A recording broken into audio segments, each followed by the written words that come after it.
Okay, so Ian, take me back to the middle of early 2021. Yeah. What were the series of trigger moments for you to want to take action and start your RMT journey? Good question. So I guess at the back end of 2020, I decided to do 1 year no beer, bar holidays and special occasions. And I've always been relatively fit, and I've been strong sometimes in my life, but I've never been healthy. And Dan Hill and some of the other guys from PE have always been talking about RMT, and also I've seen the results that people have got. So for me, it was just a no-brainer to go, that's the expert, that's what I need to do. So I kind of, that's when I reached out to you and said, right, I just want to kind of get on top of diet, nutrition, and just really get high performance. So it was just more about just feeling good most of the time. And what was your thinking, okay, I need to do something about this? There's one thing saying, I want to get strong, I want to get fitter. There's another thing thinking, I'm going to invest my time, my energy. What was the moment where you enough's enough? So I guess Annetta and I want to try for a family, and I needed to kind of help get Annetta in a place where we can get her so she's working in the business but doesn't have a day-to-day job. And I thought, for me to do that, I just need to be on my A game, and I just need to be able to have as much bandwidth as possible.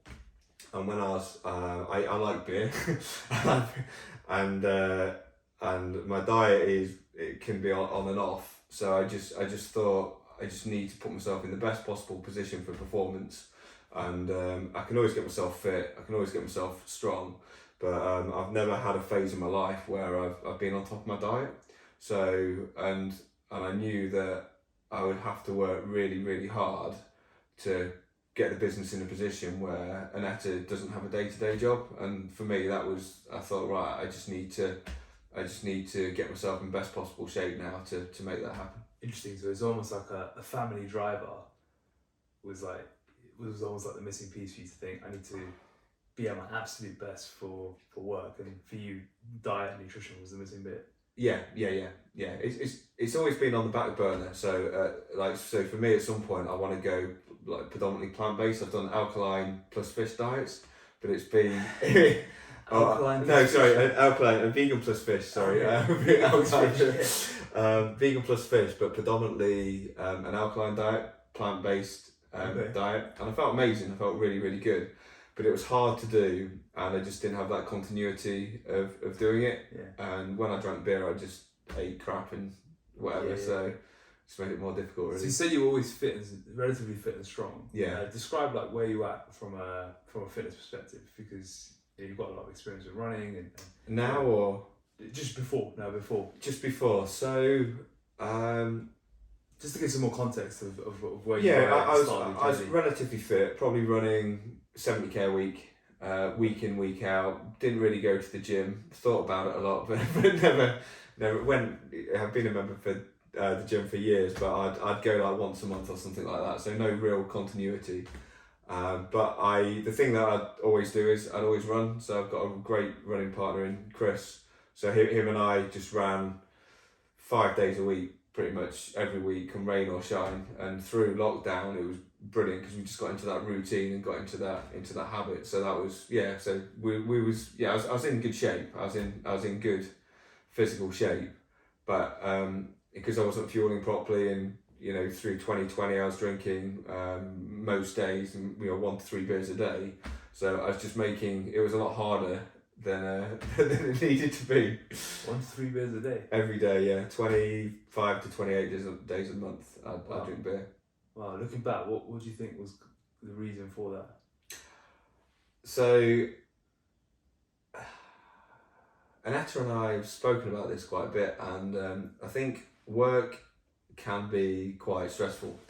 And when we have a beer, our laptops go off and we do nothing. So I think we associated the habit of drinking beer means no work. So it was just a habit that we got into where we'd basically have a beer and we wouldn't do any more work for that day. So it was just kind of a habit that we got into. But I would still run 70k a week regardless of what beer I drank. I was an expert at doing exactly what I needed to do, but no more, if that makes sense. So yeah, so that's why we did So it's that. like just a habit, but over time. Yeah, switch pretty off. much. Yeah. Yeah, and how did you find? So you decided that enough is enough. You need to take charge. How did you find the process of making those initial changes and breaking some of these long-standing habits? Not too bad actually, because when I put my mind to something, I can be on or off. And the problem is, if I don't have any rules, I'm generally on. So, I drink beer or do whatever. So I went into 2021 with a month off beer and no chocolate, sweets, cakes or anything like that. And then I went straight into 75 hard, which is a gallon of water a day, 2 45-minute exercises a day, one which needs to be outside, reading 10 pages of a book, keeping to a decent diet, no alcohol. So it was just, so I just kind of got into that rhythm, got into that routine. So it was the first couple of weeks were hard work, but once I got into the routine and once I started feeling really good, and then once I had some rules around what I could and couldn't do, it just took it off the table, took alcohol off the table, took chocolate off the table, and chocolate's probably the thing that I like the most. Oh really? I just eat chocolate cakes and stuff like that. So yeah. So with the nutrition aspect, you said that was like the missing piece. What things did you learn about nutrition when you got going and thought, how did I not do this for all these years? Calories are just. Oh, just they could have might have been a yeah. foreign language, and so I remember using my Fitness Pal and things like cheese and bread and I remember saying to her, hey, do you know how many calories are in like cheese and bread and stuff like that? And she's like, I knew since I was like a 13 or 14-year-old girl. So we laughed about that a little bit, but I just had no comprehension of how many calories were in stuff. So that was a big one for me, and also the macros, protein, fats, and carbs. I had mine. I never had an awareness of what I should have, what I was having. I never tracked calories or anything like that. So that was a big eye opener for me. And then I think the second one was the quality of macros. So because you could have like fats could be chocolates or something like that, or it could be avocado. Or peanuts or peanut butter or something like that. So it was just tuning into what are the best quality macros for me, and what I got best performance out with running or training. Well, so how did you blend that together? Because you were a bit of an anomaly when it comes to sort of typical R&T member. Not everyone's running 70k a week. And your goals, whilst performance, you also had body composition goals as well. You wanted to look better as well. How did you find balancing the two? Because I don't think many people should try and balance the two.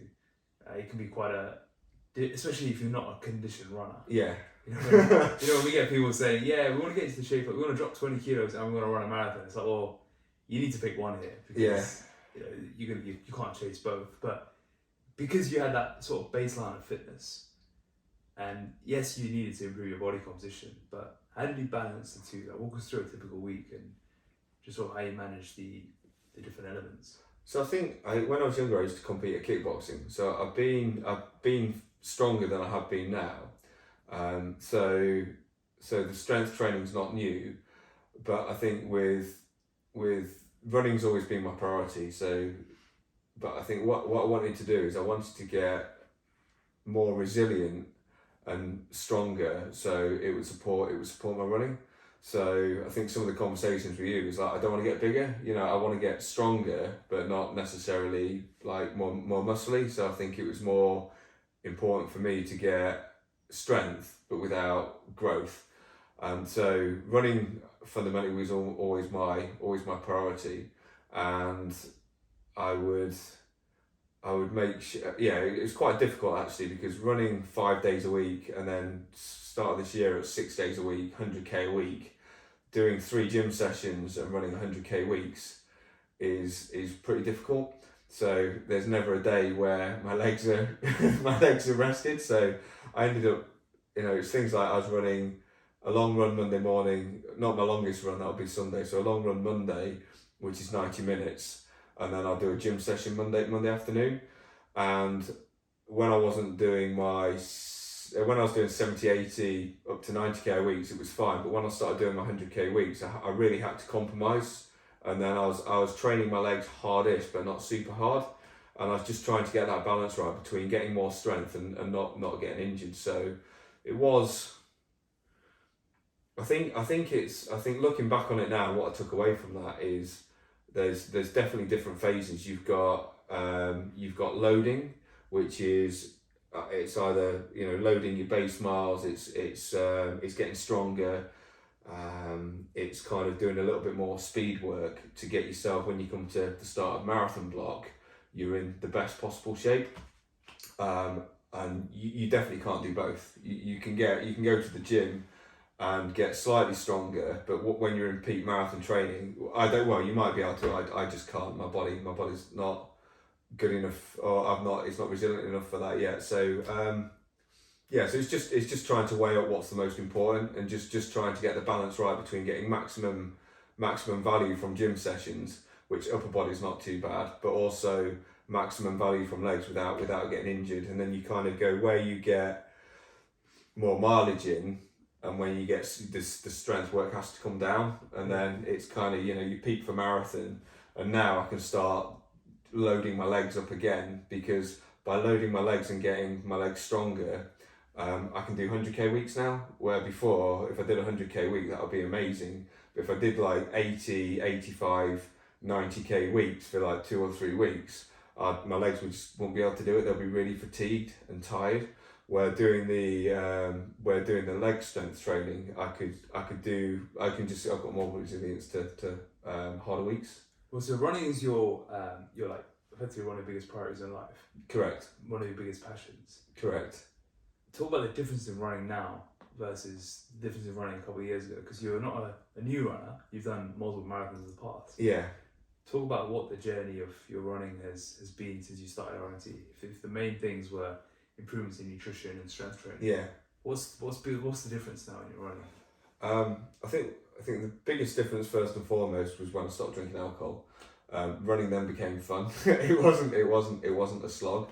And then when I started fueling properly, and then joined RNT, the performance just increased because I had better resilience to high volume mileage, and also my fueling was just a lot better.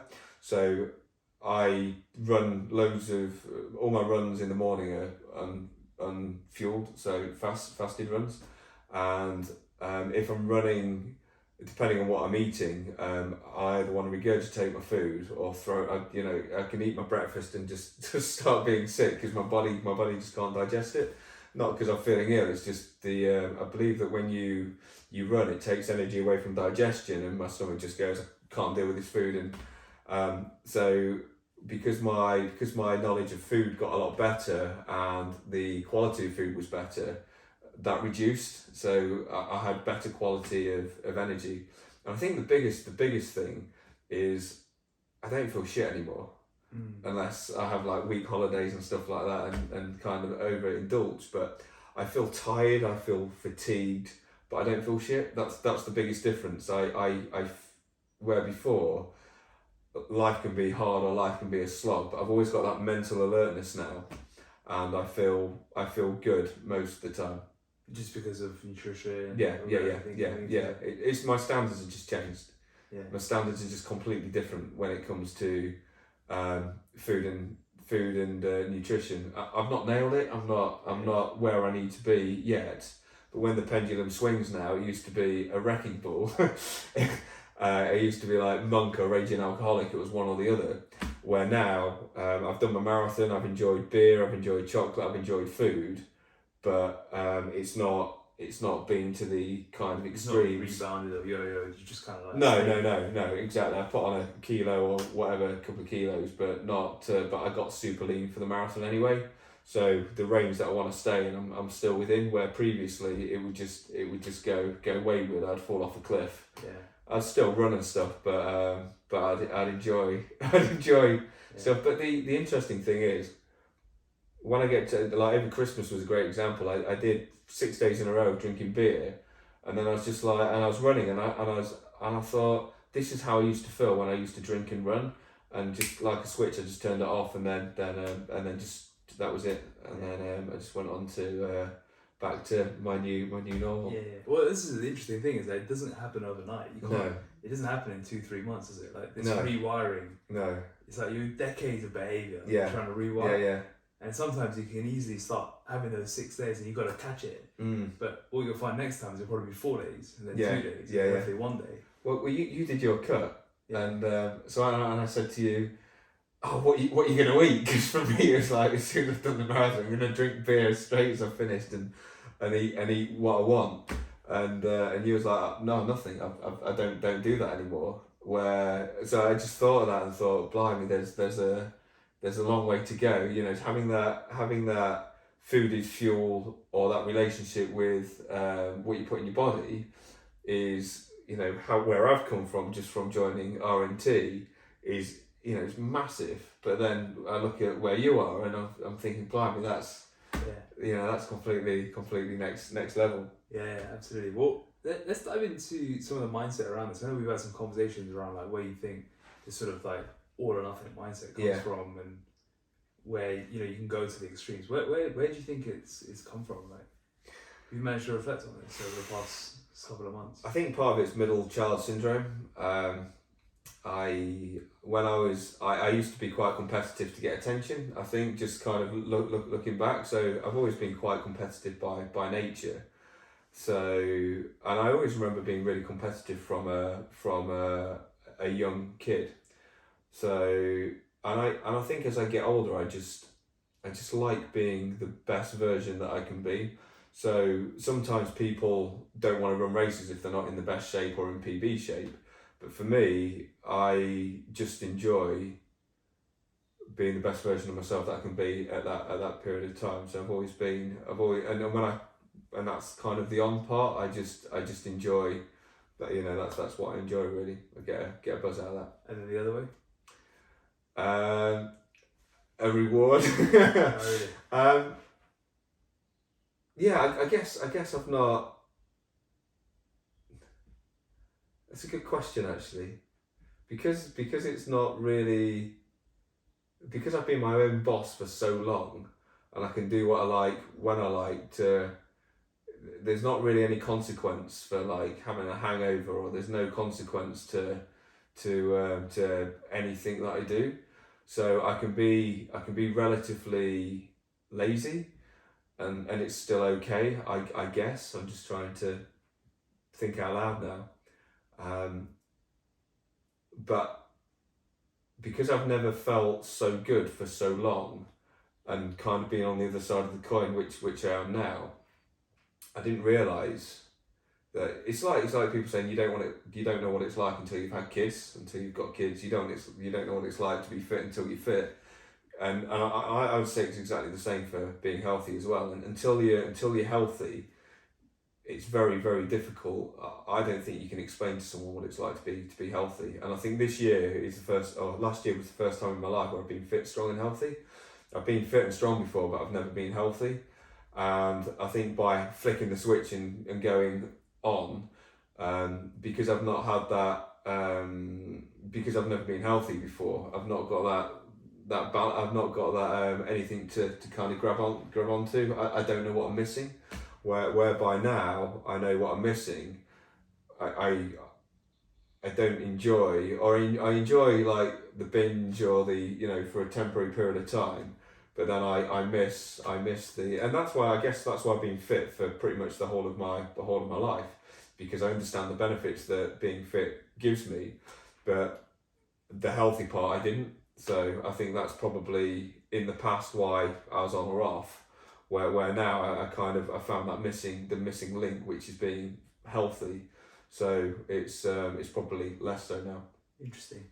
And one thing I think is really interesting about you is is this ability to dig, Yeah. right? And you're managing a lot of different priorities and hats in your life.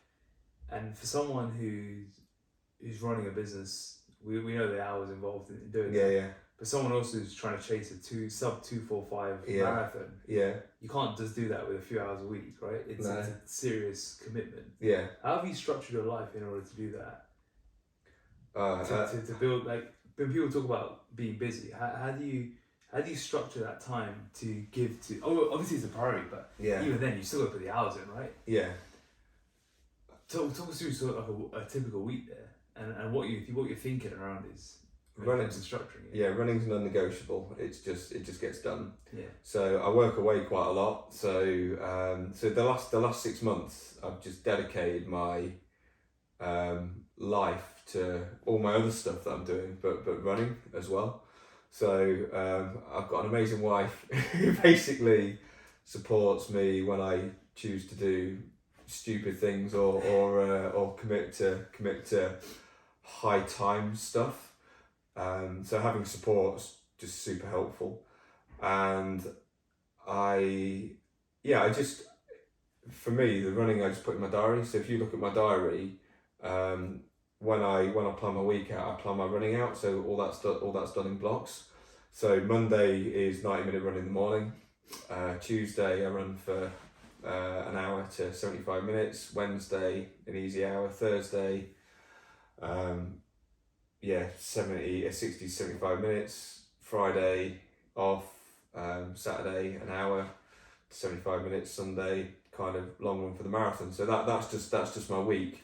So if I'm working away, which I do quite a lot, I'll always take my running kit with me. So if I need to get up I'm an early riser anyway now, so I get up between 4:30 and 5:30 every morning.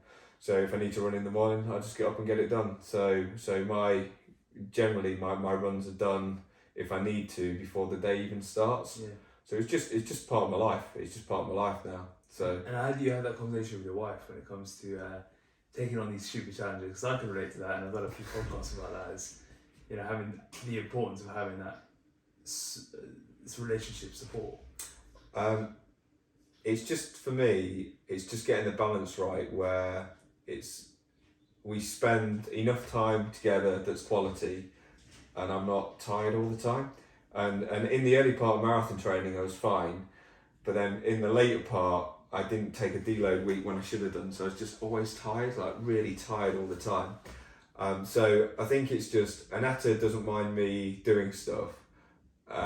She knows it comes at a price, but as long as that price isn't too high, as long as we can go out walking, we can do all the stuff that we want to do, and I'm not just miserable. Yeah,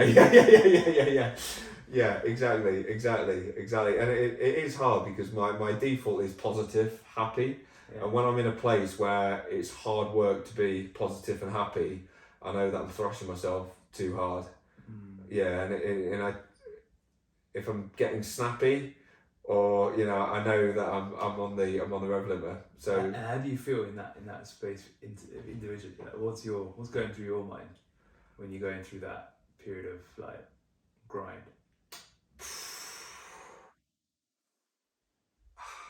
It just comes down to if I'm really struggling, like if work's hard, if training's always hard. If I got, and you get problems, don't you, in life? So sometimes you get like this perfect storm of just a clusterfuck of problems, and then when you get all that coming together, I think it's just things like, am I drinking enough water? Am I eating the right kind of food? Am I planning my time properly? So it's just really making sure all those fundamental ingredients are in the right balance. And we all have our own signs, don't we? So you know when you're burning the candle too hard, or you start feeling like it's hard to be positive and all these. So I guess when I get to periods like that, I just need to either wind back, or some days I just need to take a day off, or I need a deload week or something like that, because you can't. I definitely can't burn the candle or hit the rev limiter for too hard. So it's just knowing. I think it's just knowing what your signs are and then backing off ever so slightly. Just to give the listeners or viewers some context, what what exactly have you been chasing with your running goals, and just put it into context with the level of standard, because this is not it's not someone who's just won the ballot entry in the Sunday marathon and decided to go for a run. Just give some context, because I think that would be useful. So my dream was always to run a sub-3 marathon, and then I ran a sub-3 marathon in October at Manchester, and then I had a crazy idea of, can I run a sub-245 marathon? And a sub-245 marathon basically gets you elite entry to any marathon in the world, where you start with like the winners of the marathon or the elite athletes, with the exception of London, that's now 240. So it's just for me as a non full-time runner, like a decent club runner, that was like the maximum that I thought I could. That for me, that was aiming for the stars. So yeah, so that was my goal. So I've kind of, and it's just always been between friends. Like that's the benchmark. That's the standard. So I thought I'm in really good shape. I'm in really, really good shape. I've never been this fit. I've never been this this healthy, and I managed to not get, because I used to get injured all the time, and I've kind of cracked that, touch wood. So that was the goal. So that was what I set out to do. And I did a 2:44:36. So I did it by 24 seconds. And how was it?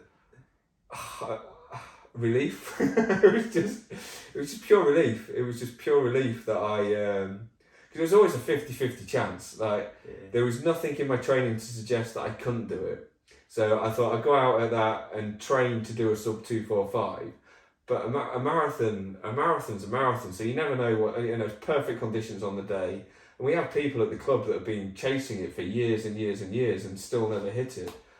And so for me to do it on my first attempt was just cut 15 minutes of your time in 15 minutes 6 months. Yeah, and to put that into context, if you go from like 4 hours to 3:45, that's easy. But to go from like 3 or just under 3 to just under sub 3:45, it's an immense amount of time. Yeah. It's a ridiculous amount of time to take off a marathon.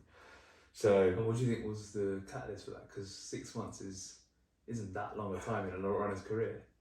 No, I think there's a couple of things. I was just purely fully committed.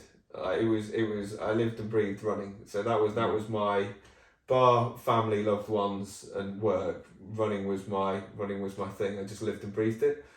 I had a great plan. A good friend of mine, Dan Hunt, he ran a 2:31. So he helped me do my training plan. So with regards to running, my training plan was brilliant. So I don't think I could have got a training plan, and I had accountability there as well. So it was just some of the stuff that I was doing. I was looking at it and going, "Fuck you know!" Like some of the sessions were just, I wouldn't even I didn't even think you could make sessions that hard. And so I just keep banging these out and banging these out and banging these out. So it's having that, I think. RNT has been a game changer with fueling properly and just basically having accountability there as well. And I think stopping drinking as well has just been absolutely massive. And then the bar holidays and special occasions. And I think the final one is just gym, just going to the gym and giving my body the resilience to do the volume. So I've never lacked discipline and commitment to do the training. It's just my body, I'm not fueling it properly, and it's, we've got a lot of runners in the club who are really, really good, definitely better athletes than what I am, but it's just the quality of training. So I think it's a combination between quality of training has been brilliant, quality of fueling has been brilliant, and the resilience and strengthening at the gym's been brilliant. It's just allowed my body to do 100k weeks without breaking down or without failing. And I think you've got to have almost like a bulletproof mind. You've just got to have a mind that says, this is what I'm doing, and just being really stubborn and bullish about it and go, that's what I'm going to do. And just, regardless of what people think or don't think or whatever, it's just pollution and noise in the background. It's that's what I'm going to go for. So it's just probably those things. What's going through your mind when you're running these sorts of paces? I hate my life. Um, And just like, I just want to say, like, I did a half marathon in 2019 just because I wanted to see if I could do it. Yeah. I'm not a runner at all. yeah, And my goal was just get under 2 hours, and I got 1:58, and I was happy. That for me, that was like, that's your 2:45. I was happy with that. yeah, The fact that you could only 45 minutes more and you would have run a whole marathon is just insane speed. And there's a lot of devils that must be coming out of your shoulders when you're running that sort of pace, and your legs are broken and your toes are torn apart. You sent me some pictures of your toes completely broken. yeah. Yeah, when you're going through that much pain, how do you? What's going through your mind? Like, why not just say, just slow down, Ian. I think what's going through that? I think one thing that I'm good at is I know that I can do my best. So there's a great book called The Chimp Paradox, and one thing I got from that was just do your best, and if you do your best, be proud of yourself. So when I'm running, I'll always do my best. So and whatever the stopwatch says is what it's going to say. And I think it doesn't matter what you do, only you know if you've done your best. And I think one of the things that I am good at is just knowing and doing my best. So when I'm running, when I know that I've got to do a really hard session, you go through phases in the session of like, I don't know I'm going to hold this pace for so long, but I can hold it now. And then, you're doing like 20k on the track, or you're doing track sessions that are just ridiculously long, and you're just doing rep after rep after rep after rep, and you're thinking, right, I just need to get to 25%, then get to 50%, and then when you're at 50%, you're at 75%, and it's just one more. And I think it's, rather than thinking about what you've got to do, just being present and just doing your best and staying in the zone for where you are now. And that's and sometimes it's if you're thinking about the potential pain that can come, sometimes it never comes, and sometimes that's really easy to get in your head and just kind of slow down and try and stop yourself from having that pain later on. But you just get into the rhythm of just, right, this is my best, and I think having running partners is brilliant. So Chris, my running partner, is brilliant, because if you're running with somebody, it almost, we chat when we're doing our steady run, so that's a godsend. But it's just about doing your best, And that's what builds self-esteem, isn't it? Because if you, like you said, only you know if you've done your best. You know if you've taken your foot off the gas, and then you kid yourself. Right? Yeah. Well, it comes down to would you back yourself? Yeah. If you know that you're doing something, would you back yourself? And I would back myself. So when I'm on the start line, or when I'm doing a race, I just know that I'm gonna do my best. Yeah. And I think when I go into training, or I think there's definitely things like you do your best, but if you're training with people, it helps. So it's just having like little hacks as well. So if you're running really, really hard on the track, and you're doing, I think we did 20 times 400s, and I was running, and then this other guy came onto the track, and he said, do you mind if I join you? And I found a little bit extra. So it's if you can find like good training partners and things like that, you always, so it's those little hacks that you find a little bit more. Well, I hope people listening to this are transferring this to body transformation, because I'm listening to it thinking, yes, you're talking about running, but it's exactly like body transformation. Like the things you're saying, I'm like, I've just been through this in a different scenario. Like, I think I was telling you last week, I was in a cafe with my wife, and I felt like I was like hallucinating because I was so messed up from where I was at, in such low body fat. And I said to her, as much as I feel like shit, I bloody love this. I love this feeling of just like this sick sense of like, how much can I take? Because I know this is building character for life. How much do you resonate or have that similar sort of mindset? Running is approach? all about how long and how hard can you hurt yourself for, and that's running. So how long and how hard can you hurt yourself for? And it's I get that enjoyable feeling of, especially when you're racing. You know that you've got someone next to you, and you know that they're hurting as much as you are. But it's like who can hurt the most, and who can push the hardest. So I really enjoy that. But I don't. It's like it's really strange, because I don't want it. I'm almost happy when it's over, but I'm just I'm happy that I can take myself to that place. Yeah. But do you ever enjoy it? I don't know if I do. I enjoy the fact that I can do it. It's that, isn't it? It's Yeah. I know I'm pushing harder. Yeah, exactly that. Yeah. Where do you think that comes from for you? That like masochist. I've always been competitive. I've always been super competitive. Less so, I pick my battles now. So I used to be. It didn't matter what it was. It was. I remember when I was younger, I used to lose at cards and lost £1 on holiday and just started crying. And my auntie Lynn actually still got the pound that I lost. She's kept that. But yeah, I just used to be super competitive. And by being super competitive, I just push myself really, really hard. And I've never lost that. I think what I've done with age and maturity, I just pick my battles now. So if someone beats me at something, I'm not precious about it. Where before I just didn't want to lose at anything. And people that knew me as a child, they kind of almost drag me out of that sometimes. They're like, oh, are you bothered? Are you bothered that you? And I'm like, genuinely, I'm not now.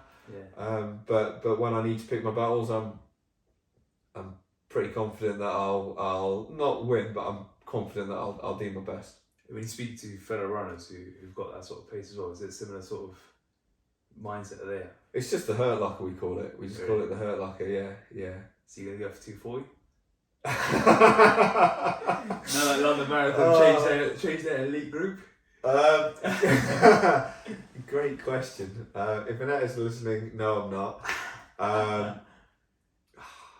At the moment, I don't want to set any targets. I think my coach Dan, he basically said you can go faster, and there's the worst thing to say that it's and there's certain things that I've learned by like having a deload week. I should have had one, and I should have gone into marathon training harder and sharper.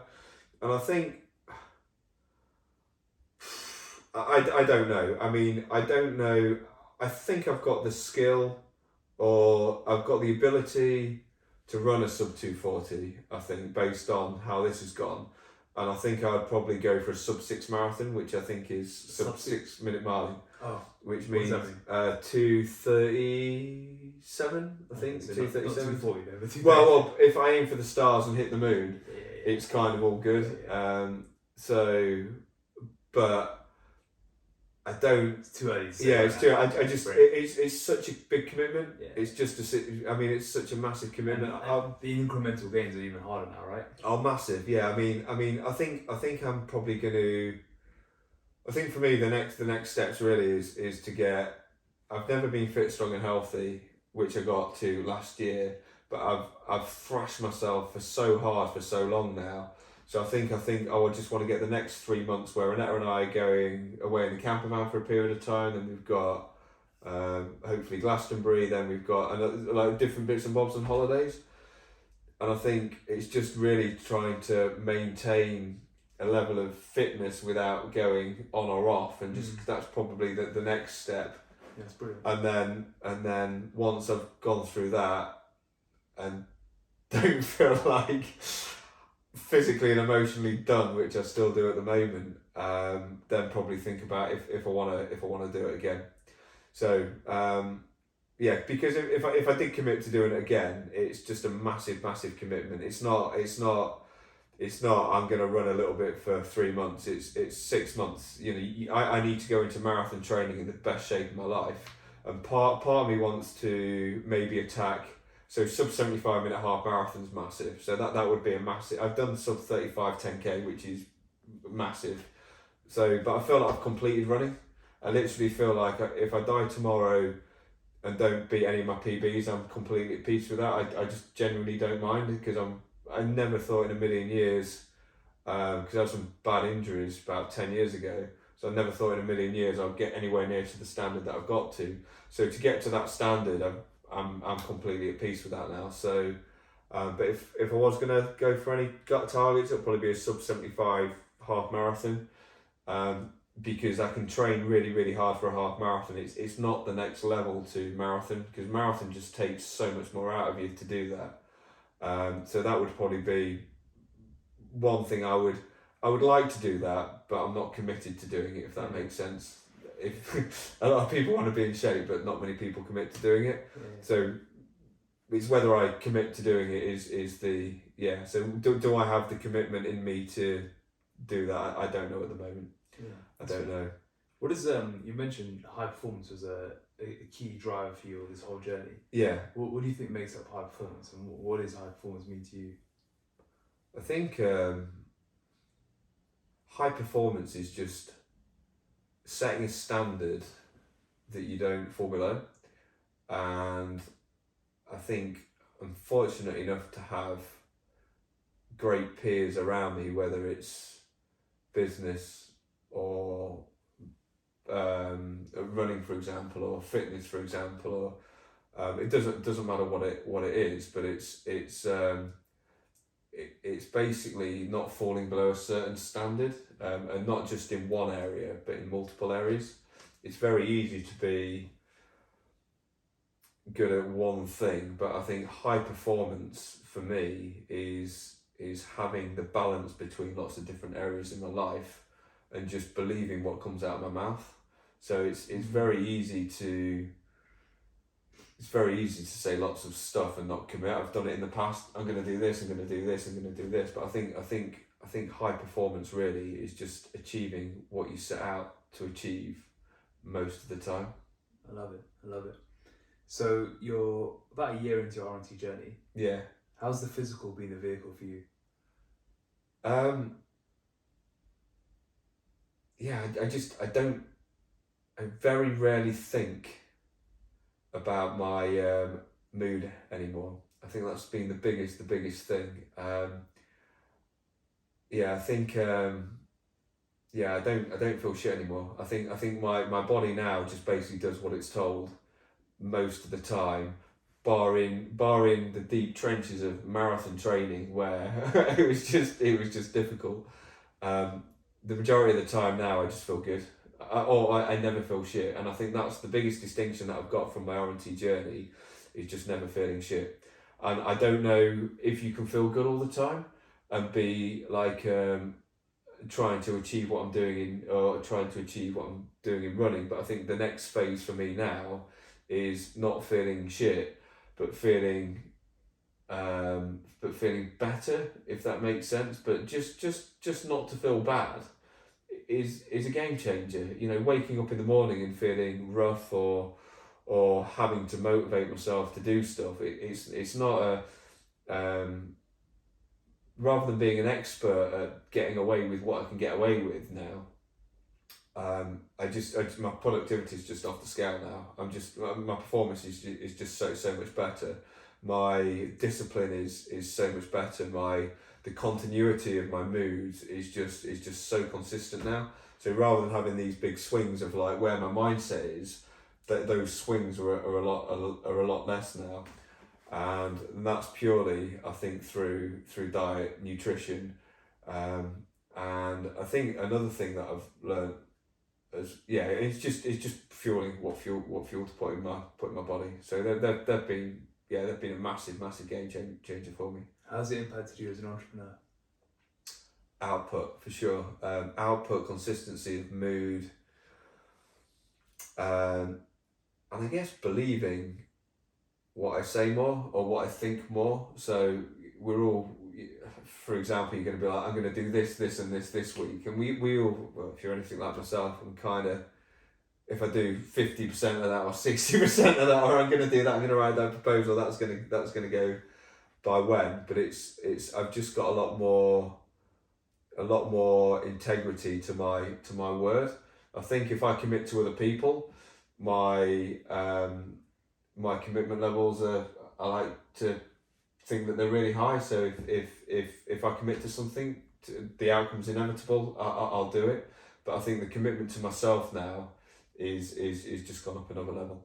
I think that's a big thing. What would you say to someone who's at the beginning of their journey right now?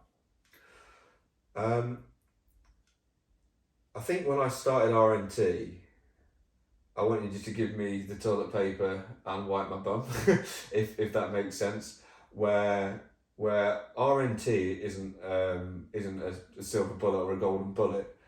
What R&T does, it gives you the tools or it gives the ingredients to make a cake. A cake's maybe the wrong expression there, but it gives you the tools in your toolbox to achieve what you want to achieve. But what it doesn't do it for you.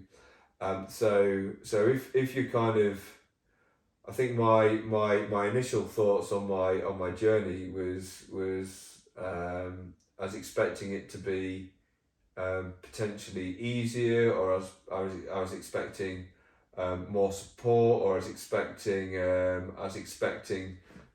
it on a plate. Where what I've realised is my body transformation is my responsibility. It's not Akash's responsibility. It's not RNT's responsibility. It's my responsibility, and I think what RNT does, it gives you the tools to do what you need to do, but it won't do it for you. So I think trust the program. It works, and I think just have trust and faith in the process, and just keep at it. And I think you will fail loads of times, and I'm definitely not where I need to be, but the level of where I am now, almost a year on, is unrecognisable from a year ago. I think just trust the process. Just trust the process. And interestingly, I can't remember when it was now. It was like a couple of months back. I had a wild Sunday night, and I think we went round some friends, and I had 2 pints of beer and a dessert, and that was a wild night for me, and pre-RNT, and I said that's just a normal weekday. so it's just, and I think so just trust the process, and I think the other thing is be grateful for the wins that you get as well. So and go back on your spreadsheet, or I don't know how you do it now on Pro, and just kind of benchmark your successes as well. Amazing. What as a finisher, what almost kept you from joining? Nothing. For me, it was like I think one of my skills is I am very good at stealing stuff. So I know that I can almost get mentally naked and take my ego away and just go, that's brilliant, and take that on. And so I learn really, really quickly. My superpower is just learning. So I've got no everything. And I think with RNT, it was, I got told by Dan or other people, it's like RNT's brilliant. So for me, it was just that's what I need to do. So nothing really stopped me. It was like, for me, it was more, how can I hack and accelerate it the most? So rather than, I thought I'd just come straight to Akash directly, and it was like, how can I get the biggest bang for my buck, and just speed it up as quickly as possible. Absolutely. Any final words, Ian? No, not that I can think of really. What's next then? It's just like I said, really. It's just, now I've got myself into the shape of my life, but thrash myself to an inch of my life. It's just the happy medium. I've never achieved being healthy and happy medium, really. And I think enjoy the journey. I think that's probably the biggest thing. Don't go chasing something that's not there. Amazing. Just enjoy the journey. It's the sub 245. Even if I got a 247 or a 243, it wouldn't. It's brilliant to say I've got a sub 245, but just enjoy the journey. And the person that I've become by attempting that is someone that I could be proud of.